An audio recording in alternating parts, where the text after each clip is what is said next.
People are talking about inflation.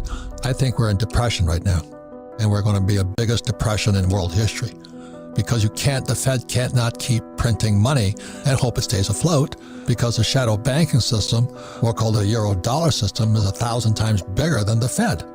So we're going down either way, whatever's going to happen. I hope I'm wrong.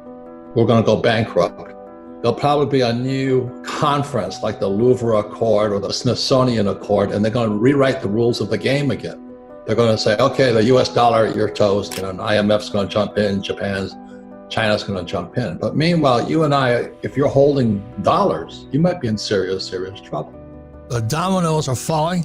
This is retirement fund giant CalPERS. I think it's the biggest pension fund in America is going broke. Now, that means firefighters, school teachers, public servants, they're all toast. They're all like my poor dad.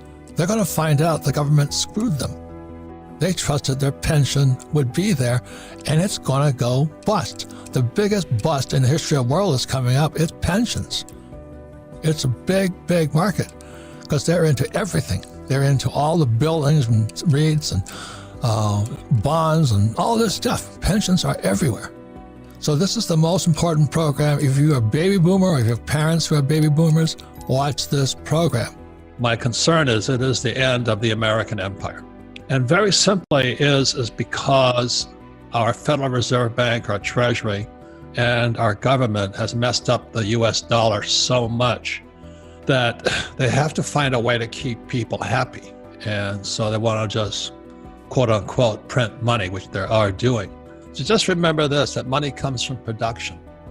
And when we pay people not to produce, we're just paying them not to revolt.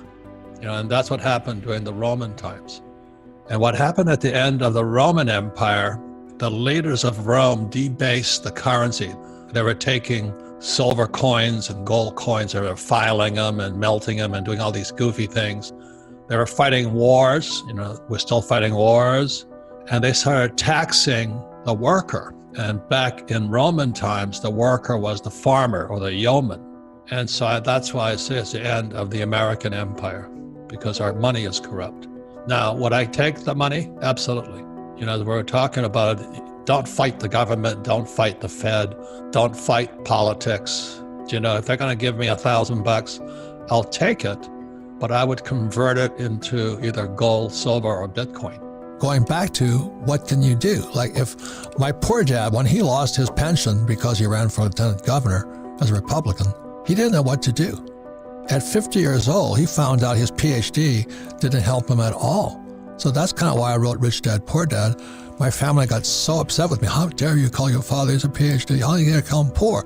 Because the facts are he was broke. At 50, there was nothing on his he didn't know what a financial statement is. I didn't think it was going to get this bad. So it's gotten a lot worse than I imagined. So is it going to get worse? Possibly. But I'm preparing for it, not, hiding in a bunker, if you know what I mean.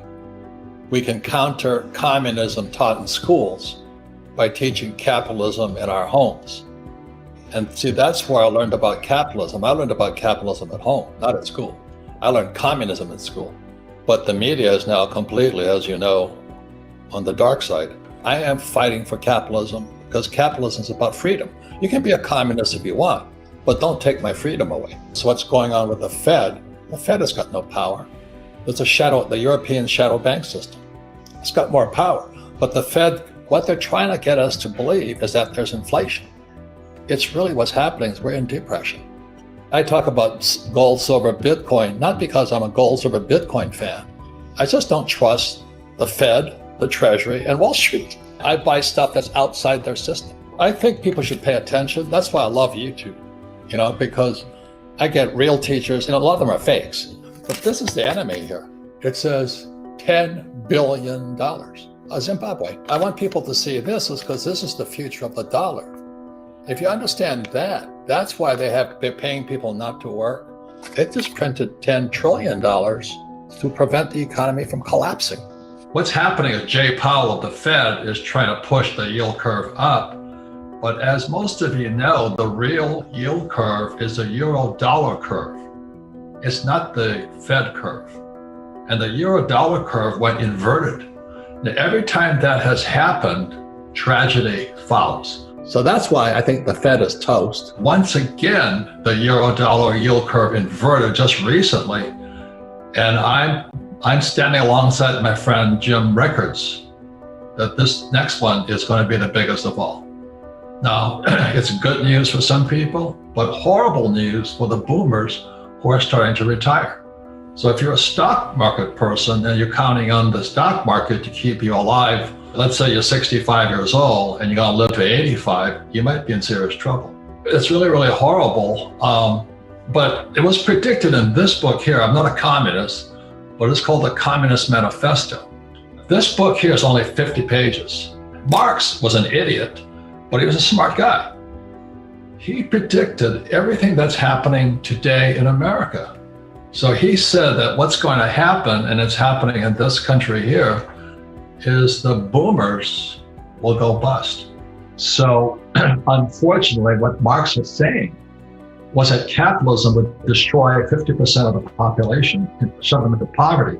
But my point here is this: you've got to be aware. There's no answer, just pay attention. And the reason I recommend gold over Bitcoin is because I trust Bitcoin more than I trust Biden. I don't trust the dollar, if you can understand that. I don't trust the Treasury. We cannot control the outside that well, but we can control this inside, my own brain, my own emotions, my own spirituality, and my own physicalness. I can control me. So I'm a leader inside of me. I didn't think it was going to get this bad. The question is, what's going on inside? That's why it's education, but you got to take care of yourself inside. The reason stocks are better than real estate, okay, let's say I buy Amazon or Apple. Let's say it's $100. If it goes down, I can exit that fast. It's called liquidity. The true real estate is not liquid. So if you buy at the height of a market, you're the skipper of the Titanic. You're going to go down with it because you can't get out. So that's the word called liquidity. It's financial literacy. What does liquidity mean? Well, how fast can you exit? So with real estate, the reason I like real estate is that I use 100% debt and I pay no taxes. So I've got to be 10 times smarter because I'm using 100% debt. And if that baby comes down, there's going to be a second crucifixion because this time it's going to be a Japanese guy, not a Jewish guy. They're going to hang me out to dry. My investors will. And what I say to Americans is that America was formed as a tax-free nation. It wasn't 1619 or whatever they say, 1610. America was founded in 1773 at the Boston Tea Party. They said, we're not going to pay taxes. And I'm still a patriot because I still don't pay taxes because I use debt. And that takes a lot of study. And that's what I study. Is how do the rich really get rich using debt and paying no taxes?